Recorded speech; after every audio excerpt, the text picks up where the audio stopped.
ప్రభు అయిన యేసుక్రీస్తు వారి నామములో మీ అందరికీ శుభాభివందనములు తెలియజేస్తున్నాను. నా నామమున మీరు నన్ను ఏమడిగినను నేను చేతునని దేవుడు వాగ్దానం చేసినట్లుగా మనకు కనబడుతుంది.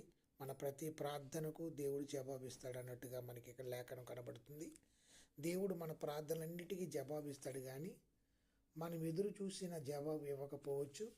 మనం నిరీక్షించిన దానికంటే ఆయన సమాధానం మరింత శ్రేష్టమైనదిగా ఉంటుంది. మనం అడిగినట్లుగా దేవుడు మన ప్రార్థనకు జవాబు ఇవ్వడు, కానీ మనం అత్యధికమైన మేలు పొందడానికి నడిపిస్తాడు.